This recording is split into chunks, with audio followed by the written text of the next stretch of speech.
12e cours sur foi numéro 2. 12e cours sur foi numéro 2. Alors, nous en sommes donc dans des fruits pourris, leçon numéro 5, les fruits pourris d'une mauvaise confession. Et nous sommes en train d'étudier donc le passage des Israélites qui étaient à la porte de leur promesse. En fait, ce qui est étonnant dans ce passage, dans Nombre 13 et Nombre 14, c'est que finalement, le plus dur, ils l'avaient fait. Ils avaient vu l'armée d'Égypte pratiquement être proche de les engloutir, et d'un seul coup, Dieu intervient surnaturellement. Ils avaient vu toutes sortes de choses, de provisions surnaturelles dans le désert. Ils avaient traversé le désert à pied, là où il fait sec, là où il y a des serpents, là où il y a toutes sortes de trucs à droite à gauche. Ils avaient bravé tous les dangers par la grâce de Dieu. Ils étaient à la porte de leur promesse, de la réalisation de leur promesse. Et qu'est-ce qu'ils vont faire? Ils vont échouer. Donc sachez une chose, souvent, quand vous êtes proche de voir une intervention divine, le diable va tout faire pour vous faire louper juste l'entrée dans la promesse. Ça, souvent, ça arrive. Il va commencer à vous effrayer, il va commencer à, d'un seul coup, il y aura de très très mauvaises circonstances, ça va chauffer de plus en plus. Alors que vous êtes là, vous croyez depuis des années, vous confessez la parole de Dieu, vous êtes pleinement engagé avec le Seigneur, et ça chauffe. Et plus vous priez, plus ça chauffe. On n'aime pas ça, n'est-ce pas? Souvent, on est là, on prie, et les circonstances sont de pire en pire. On confesse la parole de Dieu et les circonstances sont de pire en pire. Ça me fait toujours penser au salut d'une personne. Quand vous commencez à prier efficacement pour le salut d'une personne, de votre famille ou des amis ou quoi que ce soit, et souvent, vous êtes là, vous priez, la situation s'empire. Vous avez jamais remarqué ça? Ça arrive souvent, ça. Vous êtes là, vous priez, la personne s'enfonce encore plus dans le péché. La personne a l'air d'endurcir encore plus son cœur. Ne croyez pas ça.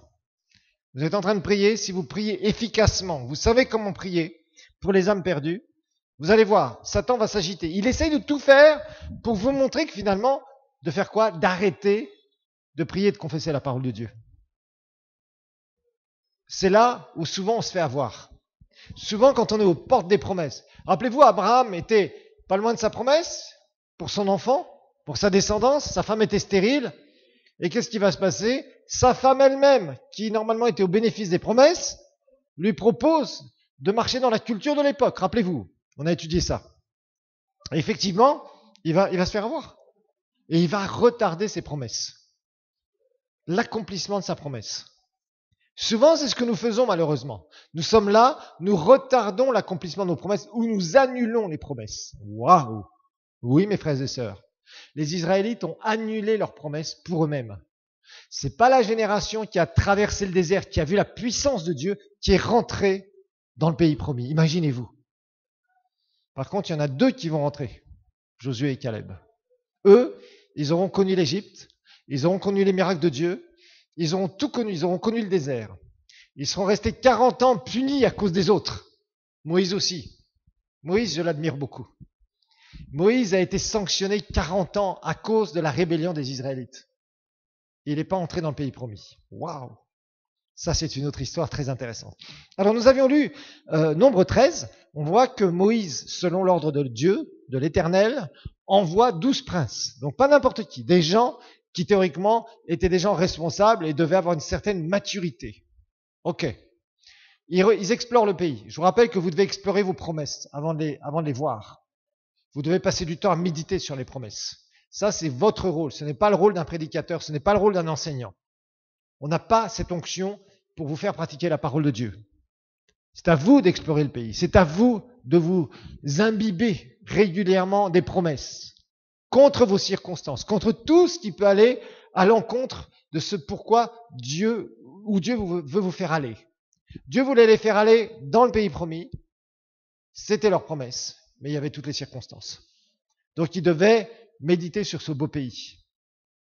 Le reste, c'était les circonstances, c'était des obstacles. Ok, comme je vous le dis, si vous êtes capable de réaliser certaines choses, ne dites pas Dieu a agi. Non, simplement dites voilà, je remercie le Seigneur, il m'a donné des capacités dans le naturel, j'ai pu réaliser ça, ça et ça. Là où tu as besoin de Dieu, c'est quand tu peux rien, quand tout est impossible pour toi.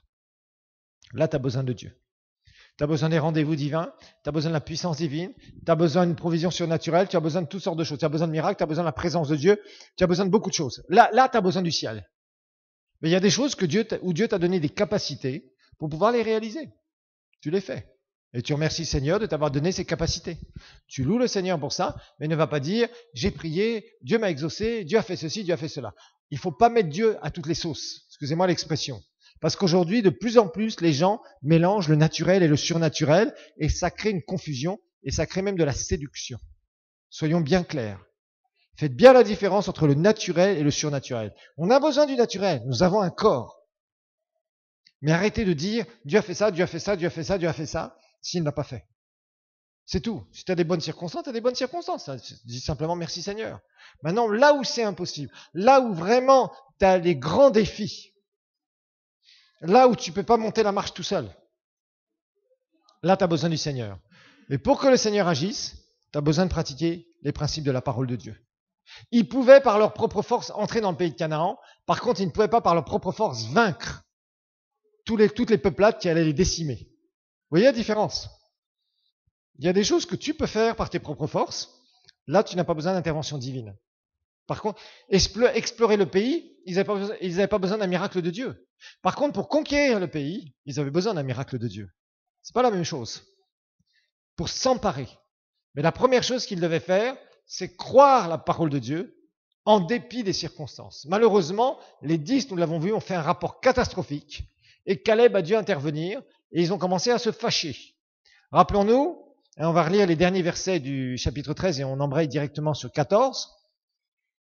Alors, ils disent, donc d'abord Caleb, verset 30 dit, ils fit taire le peuple qui murmurait parce qu'ils avaient dit le fameux mais qu'on a étudié la dernière fois. Il dit, montons et prenons possession du pays, car nous en serons vainqueurs. Par la foi, tu prends possession. Par ta confession, tu prends possession. Verset 31, mais les hommes qui étaient montés avec lui, ils dirent, nous ne pouvons pas. Rappelez-vous, la confession va marquer où vous en êtes, va marquer votre niveau spirituel et va mettre des limites à votre vie. Et la confession, tu la vois dans les moments difficiles. Parce que dans les moments difficiles, c'est ton cœur qui parle, ou c'est ton incrédulité qui parle, ou c'est ta vraie foi qui parle. Je vous dis, c'est pas dans les moments où tu es secoué par une bonne prédication et que tu fais une belle confession. C'est pas ça, ta vraie confession. Ta vraie confession, c'est quand ça chauffe de partout. Quand tes circonstances sont pourries. Quand tout dit, tu n'y arriveras pas. Là, ta confession est importante. Parce que là, ça va être le reflet de ta vraie foi. La vraie foi se montre, non pas quand les circonstances sont bonnes. C'est facile de dire quand t'as plein d'argent dans les poches et dans le compte en banque, Alléluia, je suis prospère, gloire à Dieu, ma foi m'a fait prospère, etc. Je suis prospère aujourd'hui, oh gloire à Dieu, amen, amen, amen. Ça c'est facile à dire. Par contre, il est très difficile de dire quand t'as rien à manger, que Dieu pourvoit à tes besoins. Hey, ça montre si t'as vraiment la foi ou pas. Avec un estomac vide. Et c'est ça qui va amener un changement. Vous savez, c'est facile de confesser des belles choses quand il y a des bonnes circonstances. C'est très facile. Mais ça, c'est pas la foi. C'est pourquoi là, tu dois simplement remercier le Seigneur. C'est quand les circonstances sont contraires à la parole de Dieu, à des promesses que Dieu t'a faites, c'est là où tu montres vraiment, quand ça chauffe, c'est quand ça chauffe dur qu'on voit vraiment si tu as la foi. Ok ? Donc vraiment fait la différence, parce que souvent les chrétiens se trompent eux-mêmes, et c'est pour ça qu'après ça s'évapore, parce qu'ils fonctionnent qu'au niveau de l'émotionnel. Donc nous savons, ils disent nous ne pouvons pas monter. Donc ça montre qu'ils n'avaient aucune foi. Ils se sont rebellés. D'ailleurs, si vous lisez le début de l'Épître aux Hébreux, vous verrez comment Dieu a dit que c'était vraiment des rebelles, et qu'il a dû les sanctionner. L'Épître aux Hébreux nous montre beaucoup de choses. On n'a pas le temps d'y aller, parce que sinon ça me demanderait des heures et des heures d'enseignement. Mais l'Épître aux Hébreux, le début de l'Épître aux Hébreux va nous parler, dans les tout premiers chapitres, des Israélites et de leur incrédulité, qui n'ont pas pu entrer dans le pays promis à cause de leur incrédulité. Et Dieu pourtant montrait qu'il y avait un repos de la foi. Il y a un moment où tu confesses, où tu crois en dépit des circonstances, et il y a un moment où tu entres dans le repos de Dieu, le repos de la foi. Et ils vont dire, nous ne pouvons pas monter pour combattre ce peuple, il est plus fort que nous. Ils décrièrent devant les fils d'Israël le pays qu'ils avaient exploré. Ils dirent, le pays que nous avons parcouru pour l'explorer est un pays qui dévore ses habitants. Ça y est, d'un seul coup, ils voyaient tout négatif. Ils ont oublié les promesses de Dieu. Tout le peuple que nous y avons vu se compose d'hommes d'une haute taille. Nous y avons vu des géants, fils d'Anak, de la race des géants. Nous étions à leurs yeux comme des sauterelles. C'est ce que nous étions aussi à leurs yeux. Alors, chapitre 14 maintenant. Toute la communauté, ils ont allumé un feu terrible. Un feu de la rébellion. Éleva la voix et poussa des cris, et le peuple pleura pendant cette nuit-là. Tous les Israélites murmurèrent contre Moïse et Aaron. Et toute la communauté leur dit, que ne sommes-nous morts dans le pays d'Égypte, ou que nous sommes-nous morts dans ce désert? Pourquoi? Regardez ça. Pourquoi l'Éternel nous fait-il entrer dans ce pays pour tomber par l'épée? Nos femmes et nos petits-enfants deviendront une proie. Regardez bien, ne vaut-il pas mieux pour nous de retourner en Égypte? Et ils se dirent l'un à l'autre. Ça, c'est vraiment la rébellion. Donnons-nous un chef et retournons en Égypte. Moïse et Aaron tombèrent face contre terre devant toute l'assemblée de la communauté des Israélites. Et parmi eux, ceux qui avaient exploré le pays, Josué, fils de Nun, et Caleb, fils de Jephthé, déchirèrent leurs vêtements et parlèrent ainsi à toute la communauté d'Israël. Le pays que nous avons parcouru pour l'explorer est un très, très bon pays. Si l'Éternel nous est favorable, c'est-à-dire, sous-entendu, l'Éternel nous étant favorable, il nous fera entrer dans ce pays et nous le donnera. C'est un pays où coule le lait et le miel. Seulement, ne soyez pas rebelles contre l'Éternel. Ne craignez pas les gens de ce pays, car ils nous serviront de pâture. Ça, c'était la foi. Ils n'ont plus d'ombrage pour les couvrir. L'Éternel est avec nous. Ne les craignez pas. Toute la communauté parlait de les lapider lorsque la gloire de l'Éternel apparut sur la tente de la rencontre devant tous les Israélites. Alors, on va y aller doucement et on va voir. D'abord, regardons bien une chose. Lorsque tu as tendance à paniquer, quand tu étais bien motivé par la parole de Dieu, par des bonnes prédications, par un mouvement de foule que tu suivais, où tu déclarais la parole de Dieu, où là tu étais là, Amen, Alléluia, oui, nous confessons tous ensemble, blablabla, etc., etc. Quand tu étais là, c'était bien. D'un seul coup, les circonstances chauffent. Ça chauffe. Rien ne s'accomplit. Tes circonstances deviennent de plus en plus difficiles. On te chasse de la maison. Tu te retrouves avec plein de problèmes à droite et à gauche. À droite, à gauche, tu ne sais plus quoi faire. Tu es désemparé. Pourtant, tu continues de prier. Pourtant, tu disais que tu confessais, que tu croyais que Dieu allait faire ça et ça et ça, etc., etc., etc., etc. Qu'est-ce qui se passe très souvent? Très souvent, on va regarder où ça? En arrière. C'est classique. Par exemple, un bébé en Christ qui est là, il dit, ouais, si c'est comme ça, moi je vais retourner dans le monde. Ça te fera du mal à toi. Si c'est comme ça, moi je ne veux plus prier le Seigneur. Comme si tu étais fâché. Un jour, j'ai quelqu'un qui m'a dit, j'étais fâché contre Dieu. J'étais en colère contre Dieu. Quelqu'un qui avait des années, soi-disant, dans le Seigneur. Je dis, waouh, toi, ta relation avec Dieu ne vaut rien. Comment tu peux te permettre d'être fâché contre le Seigneur? Je lui ai dit au Seigneur que j'étais fâché contre lui. Grand bien t'en fasse, grand mal t'en fasse. Il y a vraiment des gens, vous savez, ils disent n'importe quoi au Seigneur. Je crois que Dieu n'écoute même pas ce genre de truc. C'est clair. Mais vous voyez, il y a souvent une chose qu'on fait quand on est rebelle. Vous savez, quand on confesse négativement la parole de Dieu, nous sommes rebelles, soyons clairs. C'est ce que la Bible nous montre. Quand tu ne crois pas la parole de Dieu, tu es rebelle à Dieu. Oh, je sais, vous n'aimez pas entendre ça. Vous préférez que je vous dise, vous avez des grandes destinées. Voilà, demain, Dieu va faire une nouvelle chose pour vous, c'est sûr. Alléluia, amen. Oui, mais revenons aux réalités. Quand nous ne croyons pas la parole de Dieu, nous sommes rebelles à Dieu. Amen. Ouh là là, il n'y a que des petits amen là. Vous préférez entendre les belles choses, des grands confesseurs. Oui, confession sans foi ne sert à rien, je vous le rappelle. Ce que je veux, c'est vous montrer certains principes. Quand nous ne croyons pas la parole de Dieu, nous sommes des incrédules par rapport à la parole de Dieu, par rapport aux promesses de Dieu, ou quand nous doutons, nous sommes des rebelles envers Dieu. Soyons bien clairs. Soyons bien clairs. C'est pour ça qu'il va falloir que tu fasses attention. de ne pas commencer à dire des choses qui sont contraires à la parole de Dieu, parce que sinon tu deviens rebelle à Dieu. C'était des croyants, ça, non? Bien sûr, ils n'étaient pas nés de nouveau, mais c'était des croyants, on est bien d'accord. Ils sont là, et ils vont remettre en doute la parole de Dieu. Qu'est-ce qui va se passer? On va retourner en Égypte. Retourner en Égypte. Ça, c'est toujours l'imagination des rebelles. On va revenir en arrière. On va se nommer un chef, et on va revenir là-bas. Mais ils ne se rappellent pas que là-bas, ils étaient en train de mourir. Seigneur, si tu ne me donnes pas un mari dans l'année qui vient, moi j'abandonne la foi. C'est minable. Seigneur, si j'ai pas un tel boulot, alors je donnerai plus ma dîme. Donne plus ta dîme. Franchement, les gens des fois font des trucs comme ça. En fait, ils reviennent en arrière. Ils raisonnent comme le monde raisonne à nouveau. Bien sûr, la foi te mettra en face de gros défis. Ça, c'est très clair. La foi va défier le naturel. C'est pas facile. C'est pas facile, mais franchement, quand on commence à remettre en question la parole de Dieu, ça c'est difficile. Il y a vraiment un homme qui a beaucoup enseigné la foi, c'est Kenneth Hagin. Kenneth Hagin a pris un jour une résolution. C'est extrêmement difficile à tenir. De ne jamais remettre en question la parole de Dieu. C'est pour ça que cet homme-là a énormément grandi dans la foi, qu'il a beaucoup enseigné dans la foi, qu'il a été une grande, grande bénédiction et il y a beaucoup de conséquences de ses enseignements encore aujourd'hui sur la foi.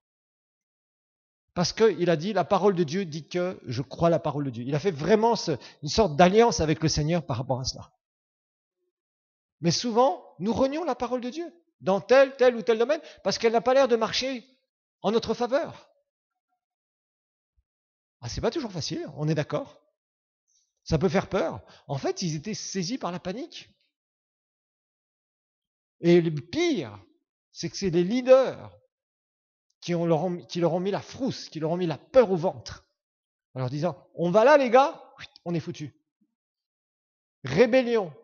Quand on se rebelle contre la parole de Dieu, forcément il y a une rébellion dans notre vie qui va s'installer. Et on va rétrograder. Quand la parole de Dieu ne semble pas marcher dans tes circonstances, fais attention parce que tu peux rétrograder. Tu peux commencer à retourner dans le péché. Bon, puisque c'est comme ça, je vais me remettre dans la corruption, par exemple. Bang. Waouh. Il y a des gens qui raisonnent comme ça. Puisque c'est comme ça, je me marierai à une inconvertie ou à un inconverti, puisque Dieu ne veut pas exaucer ma prière. Fais-le. Ça va être la catastrophe pour ta vie. Puisque c'est comme ça, je vais faire ça, je vais faire ça. Vous voyez, souvent, quand on commence à voir que la parole de Dieu n'a pas fonctionné pour nous, on commence à accuser Dieu et on va commencer à prendre certaines résolutions, qui sont des résolutions qui nous font retourner en arrière. Mais si les Israélites retournaient en arrière, sans la puissance de Dieu, ils mourraient dans le désert au bout de quelques jours. Ils mourraient de soif, ils mourraient de faim. Ils mourraient avec les serpents, ils mourraient avec tous les dangers du désert, avec des tribus ou des groupements de gens qui seraient venus et qui les auraient décimés pour les piller. Mais ça, ils s'en rendaient plus compte. C'est bizarre. Quand on commence à se rebeller contre la parole de Dieu, on a tendance à faire une chose, à oublier ce que Dieu a fait pour nous. Ça, c'est terrible. Ça, c'est terrible. Il y a une chose qui est sûre.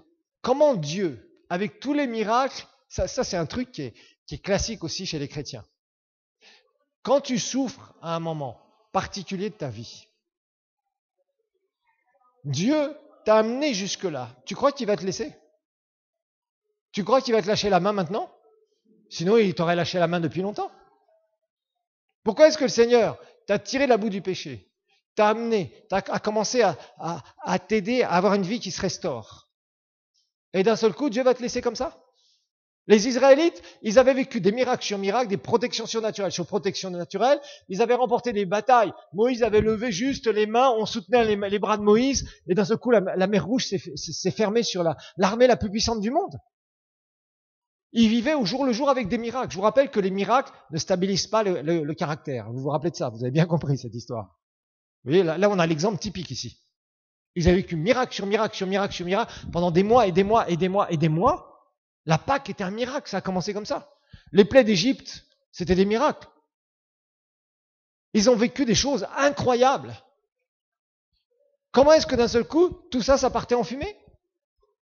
Dieu les avait tirés de l'esclavage des Égyptiens. Il les avait fait sortir miraculeusement du pays, miracle sur miracle sur miracle sur miracle. Ils étaient là, au bord de leur promesse, et d'un seul coup, Dieu allait leur dire, écoutez, rentrez dans le pays, on va tous vous couper la tête. Je vous laisse. Vous imaginez un peu? Et souvent, malheureusement, quand nous sommes découragés, c'est les raisonnements que nous avons. Nous avons ces raisonnements-là, et on voit le film du diable à ce moment-là. Et Satan est très fort pour avoir une grande bibliothèque de DVD. Ça s'appelle Destinée Catastrophe.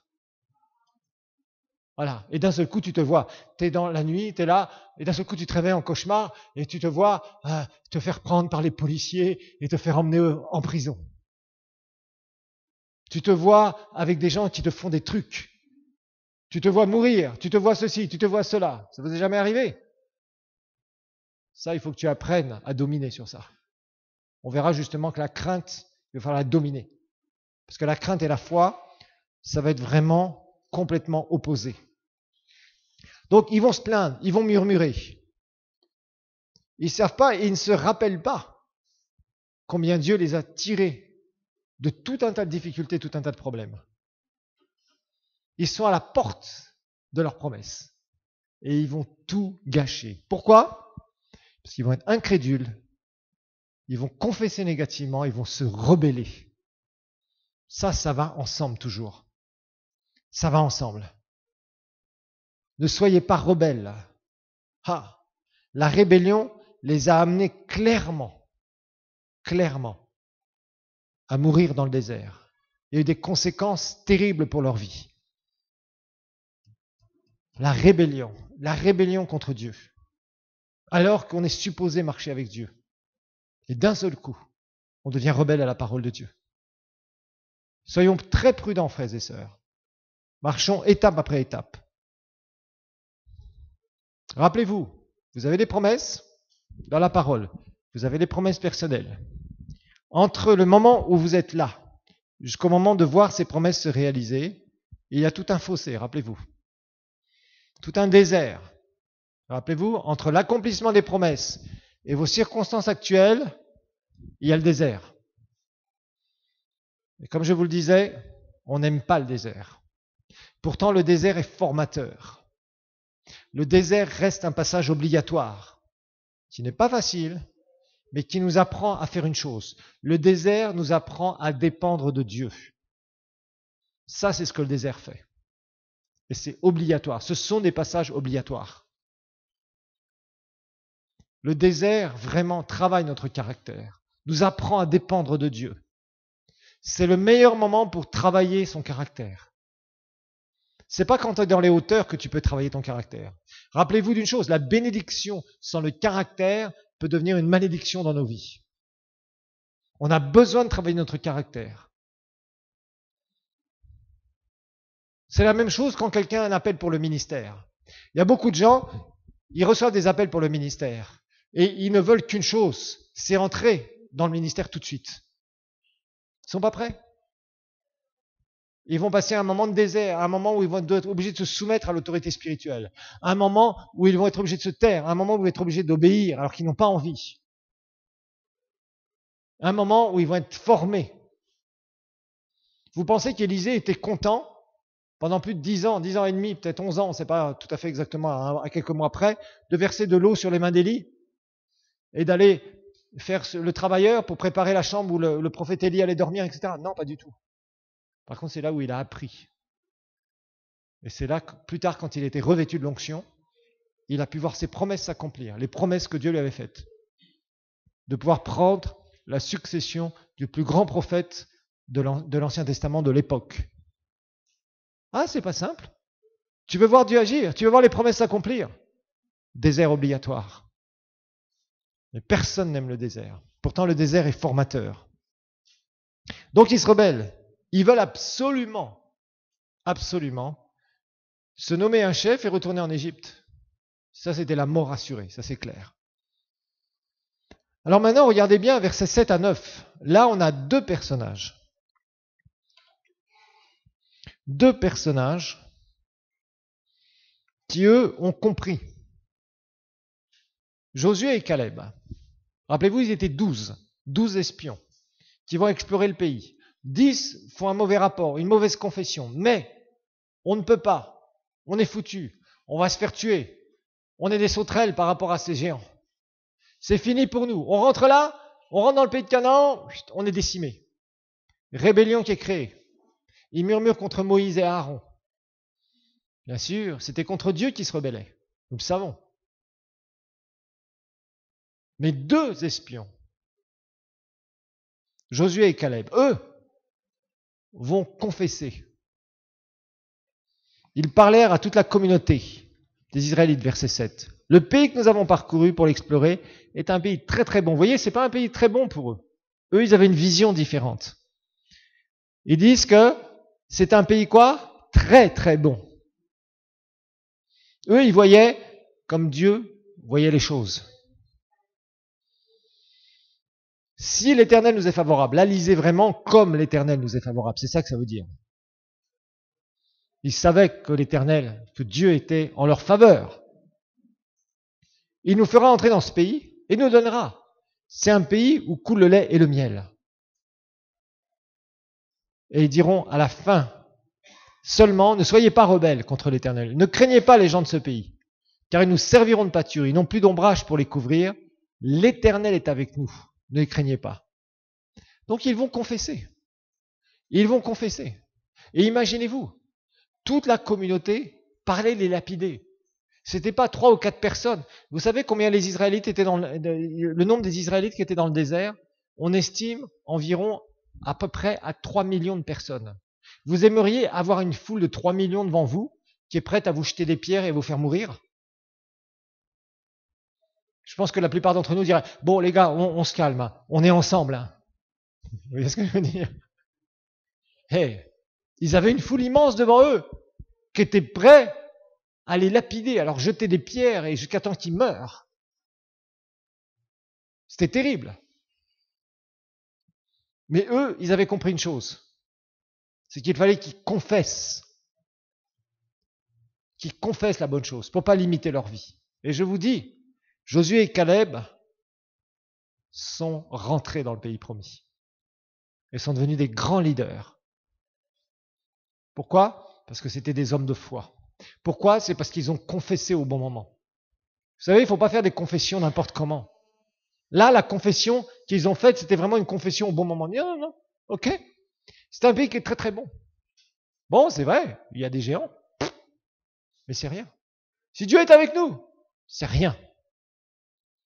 Ils vont nous servir de pâture, on va les piétiner. Et c'est ce qui s'est passé d'ailleurs. Quand vous lisez le livre de Josué, vous verrez comment ils se sont emparés du pays de Canaan. Ils se sont complètement emparés du pays de Canaan. Pourquoi? Parce qu'ils savaient confesser. Et ils ont confessé. Parce qu'ils n'étaient pas dans les émotions. Ils n'ont pas paniqué. Ils ont avancé. Et ils ont vu leur promesse. Mais vous voyez, c'est la minorité de la minorité de la minorité qui a vu les promesses s'accomplir. Dieu va les sanctionner. Dieu va vraiment, hein, quand vous lisez la suite, Moïse va intercéder. Oh, Moïse, il avait un grand cœur. Dieu, à plusieurs reprises, lui a dit, moi, je vais les faire disparaître.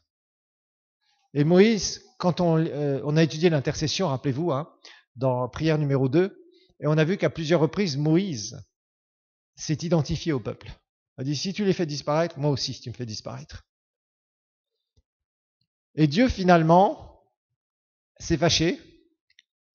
Et il a dit, verset 22, hein, il dit la chose suivante. Moïse intercède d'abord, Dieu va pardonner. Il a dit, tous les hommes, verset 22, qui ont vu ma gloire, les signes que j'ai opérés en Égypte dans le désert. Vous voyez, il n'avait aucune excuse d'être incrédule. Si Dieu t'a amené jusque-là aujourd'hui, c'est pas pour te laisser tomber. Mais eux ont pensé que Dieu les laissait tomber. C'est tout. Ils étaient en train de dire à Dieu simplement, bah finalement, Dieu, tu nous veux morts finalement. Tu veux qu'on meure. C'est ça. Non, on va pas aller là-bas. On va pas aller dans ce pays-là. On va se faire décimer. Donc, tous les hommes qui ont vu ma gloire et les signes que j'ai opérés en Égypte et dans le désert, et qui m'ont tenté déjà 10 fois. Waouh, Dieu a mis la barre haute. Et qui n'ont pas écouté ma voix. Tous ceux-là ne verront pas le pays que j'ai juré de donner à leur père. Tous ceux qui m'ont outragé ne le verront pas. Et parce que, regardez bien, mon serviteur Caleb a été animé d'un autre esprit, et qu'il a pleinement suivi ma voix, je le ferai entrer dans le pays où il s'est rendu, et sa descendance en prendra possession. Alors verset 30, il dit, vous n'entrerez pas dans le pays que j'ai promis de vous faire habiter, excepté Caleb, fils de Jephtuné, et Josué, fils de Nun. Verset 32, vos cadavres à vous tomberont dans le désert, et vos fils seront nomades 40 ans, waouh, dans le désert, et porteront le poids de vos infidélités, jusqu'à ce que vos cadavres soient tous tombés dans le désert. Waouh, waouh, waouh. Versets 37 et 38, ces hommes qui avaient âprement décrié le pays moururent frappés d'une plaie devant l'Éternel. Josué, fils de Nun, et Caleb, fils de Jephtuné, restèrent seuls vivants parmi ces hommes qui étaient allés explorer le pays. Waouh, les 10, c'était fini pour eux. Vous savez, des fois, je me dis que ça serait bien qu'on revienne de temps en temps dans l'Ancien Testament. Je pense qu'il y aura un peu plus de crainte de Dieu parfois. Parce qu'aujourd'hui, on entend des histoires de partout. On est sous la grâce. Bon, les histoires d'Ananias et Saphira sont très rares. Mais de temps en temps, je crois que vis-à-vis des gens qui sont rebelles, si on voyait des interventions divines directes, je pense que ça permettrait un peu de remettre les pendules à l'heure par rapport à la crainte de Dieu. Parce qu'il y a beaucoup de gens aujourd'hui qui se permettent tout et n'importe quoi. Donc, vous voyez, c'est clair, la leçon ici dans Nombre 13 et Nombre 14 est simple. C'est quoi ? Les promesses, l'opposition aux promesses. Dieu nous a amenés jusque-là, c'est pas pour nous laisser tomber aujourd'hui. Et ceux qui vont confesser et dire oui, c'est vrai, les mauvaises circonstances sont là, c'est complètement impossible pour moi, mais Seigneur, tu as dit ça dans ta parole, je le crois. Et je vais le voir devant mes yeux, je vais prendre possession de mes promesses, ils vont entrer dans les promesses. Ceux qui, dans le chemin, sont là et commencent à se lamenter, et commencent à se rebeller et à faire demi-tour par rapport à la parole de Dieu, ceux-là vont être gradés et ne rentreront pas dans leurs promesses. C'est simple comme leçon, ok ?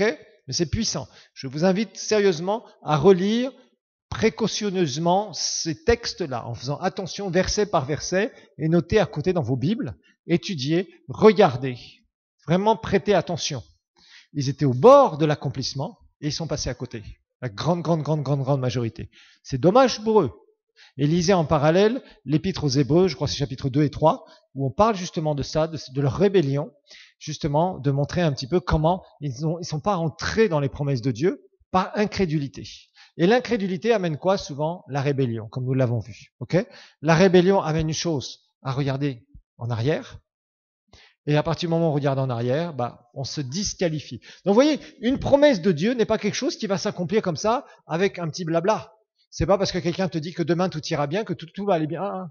Tu as du travail à faire sur ta propre vie, sur la foi, sur la confession de ta foi, et de demeurer ferme dans ta confession. Ce sont des choses que nous avions déjà vues pour hériter des promesses.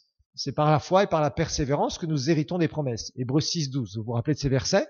On a vu pas mal de versets là-dessus, mais on en voit vraiment une application ici entre Nombre 13 et Nombre 14. Okay, donc ça, c'est un texte qui est important. Alors maintenant, on va regarder un peu des choses qu'on ne doit pas confesser. Hein, c'est un peu, on a terminé avec ces textes-là. Donc on est toujours dans les fruits pourris d'une mauvaise confession. Et maintenant, on va regarder. Écrivez ça. Ne confessez pas la crainte, mais résistez-y. Ne confessez pas la crainte, mais résistez-y.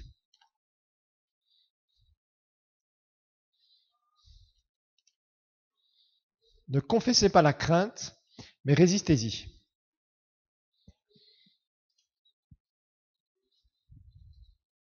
Alors on va lire Job, chapitre 3. Donc, ne confessez pas la crainte, mais résistez-y, résistez à la crainte.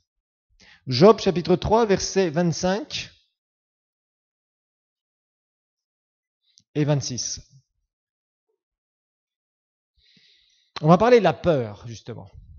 La crainte.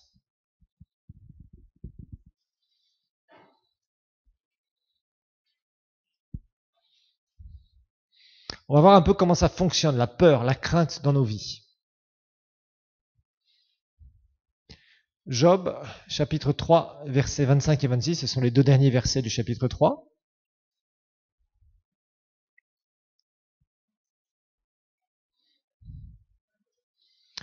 C'est bon, vous l'avez? Oui, Job, excusez-moi. Comme vous n'avez pas l'habitude de lire le livre de Job tous les jours, c'est juste avant les psaumes.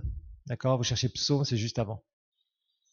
Vous êtes encore des étudiants de première année, je vous fais la grâce de vous dire où se trouve le livre de Job. D'accord? Ok, juste avant les psaumes. Oui, parce que parfois on ne sait pas trop où se trouve le livre de Job. Là, on est dans les petits livres, entre guillemets, on se dit où est-ce que c'est? C'est dans l'Ancien Testament. Ça, c'est sûr, mais blabla. Hein.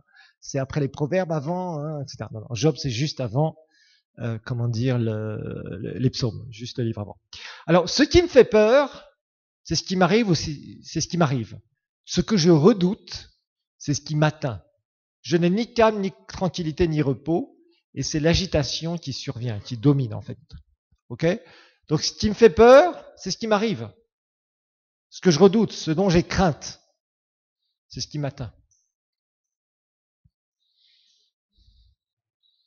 Alors, la peur, d'abord, c'est un sentiment, ok? Ça, c'est quelque chose qu'il faut bien comprendre. La peur est un sentiment. La crainte, la peur, c'est un sentiment. Un sentiment, c'est dans quelle dimension de notre être? C'est dans l'âme, bien sûr, vous avez compris. Rappelez-vous que notre âme n'est pas née de nouveau. Donc, la peur ou la crainte, c'est un sentiment, et nous savons que c'est dans notre âme. Et c'est vraiment un instrument de manipulation satanique. La peur, la crainte, c'est un instrument de manipulation satanique. On va voir pourquoi. La peur et la crainte, sont vraiment des instruments entre les mains du diable, des instruments sataniques. Instruments de manipulation.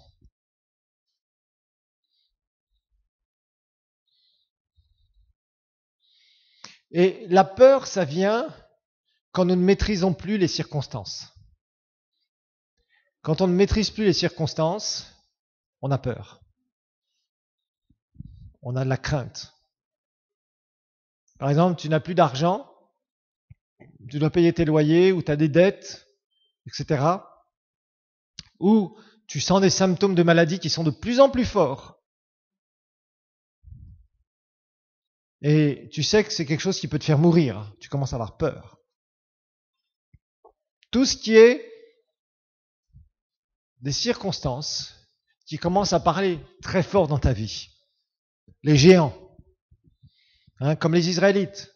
Pourquoi est-ce qu'ils ont réagi comme ça? Parce qu'ils ont vu avec leurs yeux les géants. Et ils se sont dit, nous on est tout petits à côté d'eux. On va se faire décimer. On va se faire détruire. Et ils ont eu peur. Et ils ont eu de la crainte. Donc en fait, c'est le problème qu'il y a. C'est qu'à partir du moment où tu ne maîtrises pas une circonstance, tu as tendance à avoir peur, à avoir crainte. Par exemple, si tu commences à perdre le contrôle du véhicule que tu conduis, d'un seul coup, tu as ce sentiment de peur parce que tu te dis, je ne contrôle plus la circonstance. Je risque d'avoir quoi? Un accident, peut-être assez grave, et je peux même mourir ou être blessé très fortement. Vous voyez, c'est des choses qui viennent et qui peuvent venir. La peur peut venir comme ça. La crainte peut venir comme ça. Ce sont des choses qui peuvent venir en nous. Nous sommes des êtres humains. Nous avons nos 5 sens qui travaillent et qui peuvent nous envahir. Et à ce moment-là, nous avons des réflexes de peur, des réflexes de crainte. Et pourtant, la Bible nous parle de régner dans ces circonstances. Regardez Romains chapitre 5, verset 17. Romains 5, 17.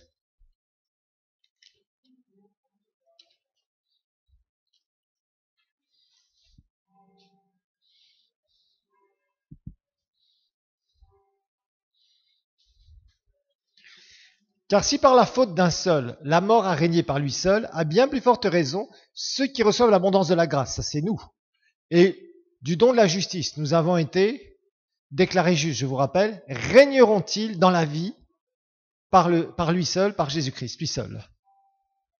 Régneront-ils? Régner, c'est dominer. Régner, c'est dominer. Avoir peur, craindre, c'est être dominé. C'est pas la même chose. Vous voyez la différence? Quelqu'un qui règne, c'est quelqu'un qui domine. Quelqu'un qui a peur, c'est quelqu'un qui est dominé.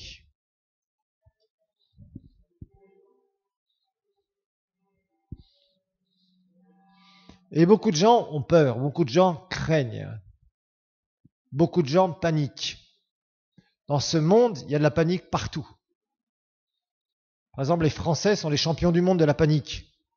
Vous ne pouvez pas regarder les informations françaises où d'un seul coup on va interviewer un Français et qui va pas vous dire je crains pour l'avenir de mes enfants, j'ai peur de ça, je crois bien que les circonstances ne sont pas bonnes, je suis inquiet. Souvent, d'ailleurs, c'est pour ça que les Français, ce sont ceux qui prennent le plus de calmants. C'est les champions du monde des calmants, pour se calmer, parce qu'ils ont toujours peur de l'avenir. Il y a beaucoup de gens dans le monde qui vont consulter les sorciers. Pourquoi? Parce qu'ils ont peur du futur. Les devins, qui mettent des gris-gris pour être protégés parce qu'ils ont peur que quelque chose de mauvais leur arrive. Vous voyez, beaucoup de gens sont comme ça. Beaucoup de gens consultent les astrologues. Pourquoi? Parce qu'ils ont peur du futur. Ils veulent qu'on leur parle de leur futur. Ils veulent que leur futur soit protégé. Et il y a beaucoup de chrétiens qui ont peur du futur, qui veulent tout le temps qu'on leur donne des paroles sur leur avenir. Mais la parole de Dieu, c'est ce qui te donne la parole sur ton avenir, mon frère et ma sœur. La parole de Dieu, c'est la plus grande prophétie que tu as dans les mains, si tu sais t'en servir. C'est la plus grande prophétie que tu as dans les mains. C'est pour ça que quand tu fais tes petites prières, Seigneur, protège-moi de ceci, protège ma voiture, protège mon chien, protège mon chat, protège mes enfants, protège mon mari, protège ma femme, protège. Est-ce que tu crois que tu n'es pas en train de prier la prière de peur, là? Il n'y a pas beaucoup de amen aujourd'hui. Hein. Regarde tes prières. Très souvent, tu pries par peur. Tu pries parce que tu n'es pas sûr et tu dis je vais remettre les circonstances dans les mains du Seigneur. Mais en fait, tu fais pas ça. C'est pas ça, remettre les circonstances dans les mains du Seigneur. Ça, c'est la prière où tu essayes de t'auto-rassurer en disant si j'ai fait toutes mes prières le matin, bien faites, ça va aller dans la journée. Hein, certains vous raisonnez comme ça encore. Ça s'appelle la superstition.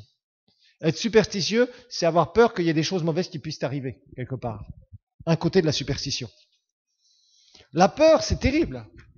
La peur bouffera ta foi. La peur détruira tout ce que tu peux croire. Et très souvent, qu'est-ce qui se passe? À partir du moment où j'ai peur, qu'est-ce que je vais faire? Je vais confesser le contraire de la parole de Dieu.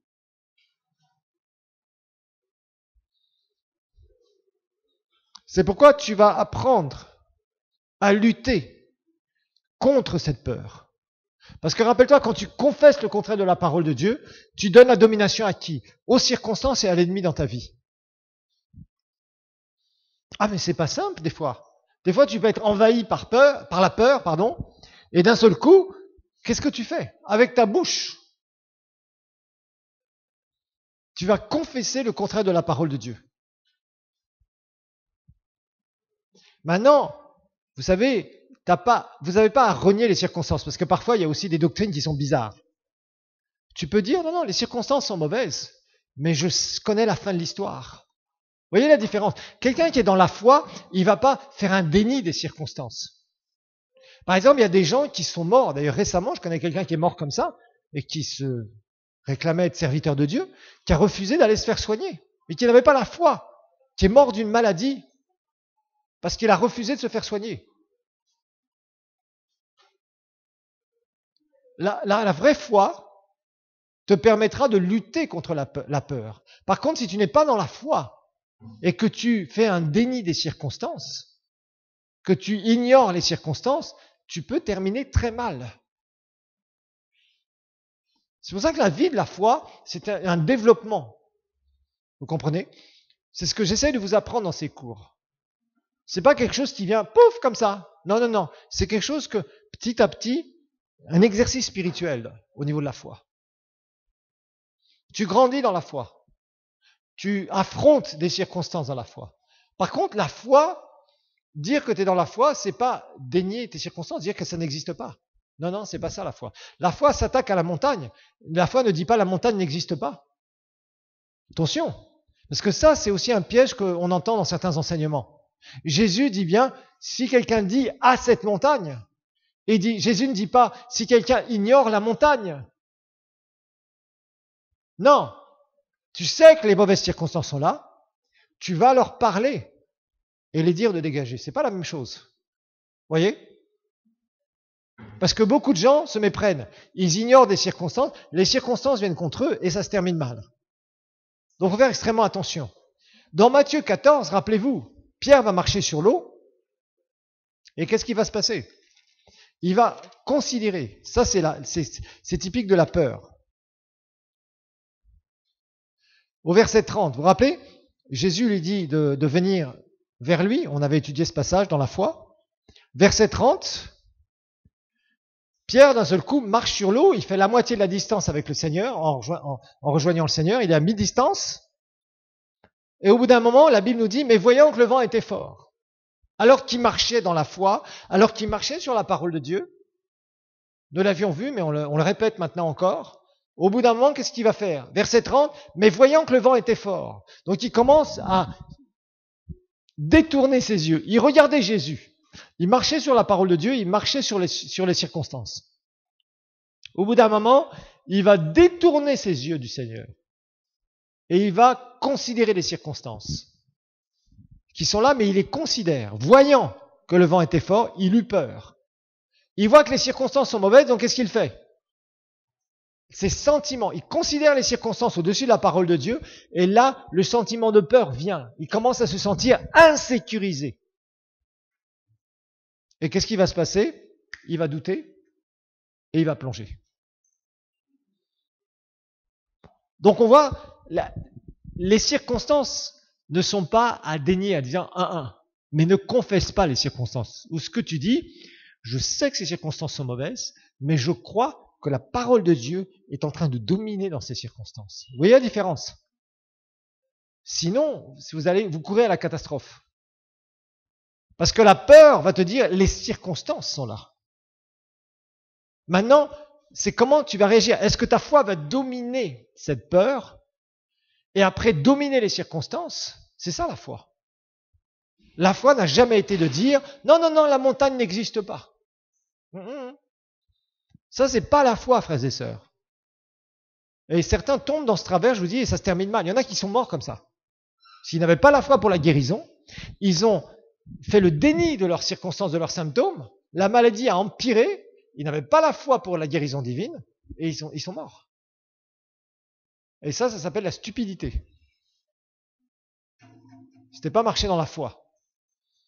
Quand tu marches dans la foi, tu dis, ok, ça c'est venu m'attaquer. Les géants sont là.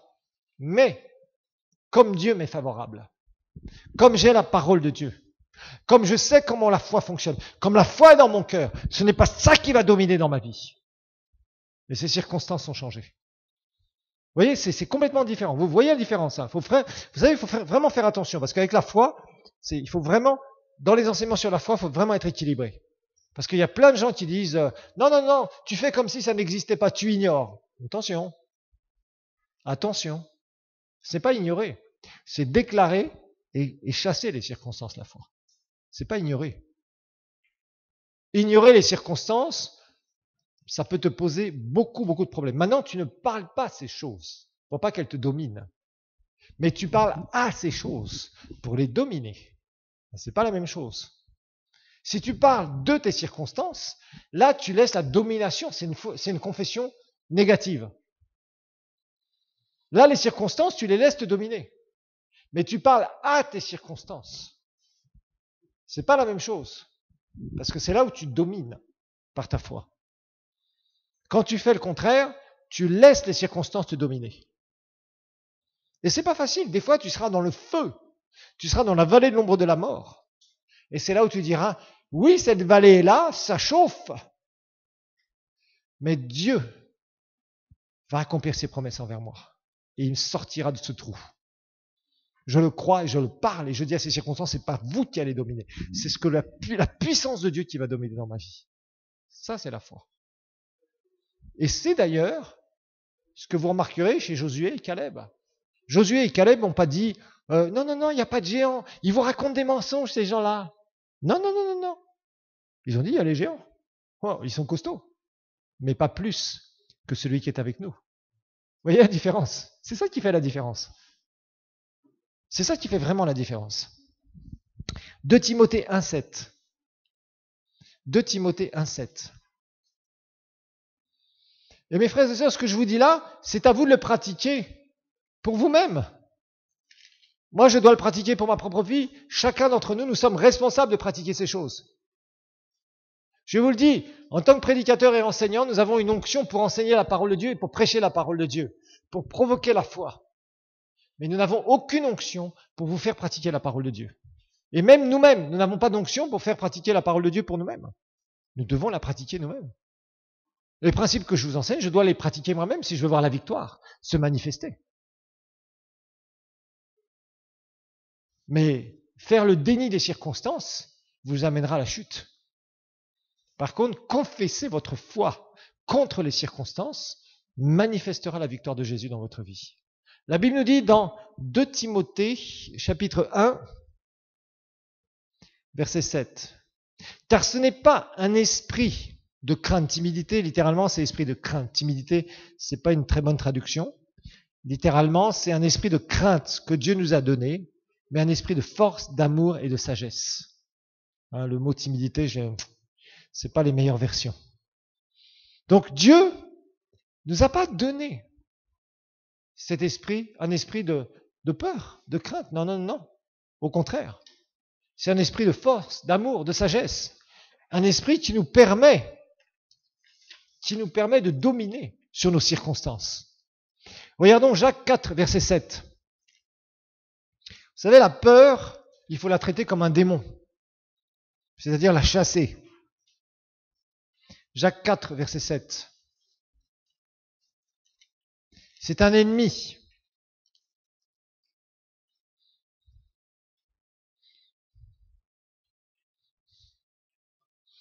Vous devez traiter la peur comme un démon. C'est-à-dire dire crainte, peur. Dans le nom de Jésus, tu me quittes. Je refuse de me soumettre à toi. Vous devez parler à vos sentiments. Quand vos sentiments commencent à disjoncter, comme on dit si bien, c'est-à-dire à partir dans tous les sens, vous devez les stabiliser et dire non. Je n'accepte pas cette peur. Je n'accepte pas cette crainte. J'ordonne à cette crainte de me quitter dans le nom de Jésus. Et c'est ce que la Bible nous dit dans Jacques 4, verset 7. Soumettez-vous donc à Dieu et résistez au diable, et il fuira loin de vous. Vous allez me dire, où est le diable là-dedans? Le diable utilise la peur, utilise la crainte pour nous dominer. Quelqu'un a dit, tant que nous sommes dans le domaine de notre âme, le diable peut dominer sur nous. Quand tu es dans le domaine de l'esprit, le diable sait qu'il est vaincu, qu'il ne pourra pas te toucher. La peur, c'est dans le domaine de l'âme. C'est dans le domaine de ton âme. Et là, la Bible nous dit dans Jacques 4, 7, de nous soumettre à Dieu. C'est-à-dire de nous soumettre à sa parole. C'est-à-dire de considérer sa parole au-dessus des circonstances. C'est ça, se soumettre à Dieu. Et résister au diable. La crainte, c'est comme une drogue. Ça peut t'amener vraiment à agir n'importe comment. Tu vas confesser n'importe quoi. Tu vas agir et pécher. Les gens qui ont peur. Combien de fois j'ai entendu des gens dire « Oh, je suis trop vieux ou je suis trop vieille », surtout pour les dames, les demoiselles, pour me marier. J'ai peur de ne pas trouver un mari. Et la plupart du temps, quand des gens raisonnent comme ça, vous savez ce qu'ils font? Ils se marient au premier venu. Pourquoi tu as peur de ça? Laisse Dieu prendre la domination de ta vie. Laisse Dieu faire ce qu'il doit faire. J'ai peur de perdre mon boulot. qu'il soit fait selon ta foi. Maintenant, si tu fais plein d'histoires au boulot, tu fais plein de gaffes au boulot, c'est sûr que là, tu risques de perdre ton boulot. Ça sera naturel. Là, il n'y aura pas le diable, il y aura toi qui fais des bêtises. C'est pas la même chose. Vous voyez, la foi n'est pas stupide. La foi, c'est pas non plus le remède à nos erreurs. Faisons attention à ça. Quand nous faisons des erreurs, nous payons le prix de nos erreurs, c'est tout. Il faut assumer. La foi, c'est pas le truc qui va te permettre d'être exonéré, de payer pour tes erreurs. Amen. Voilà pour ce cours.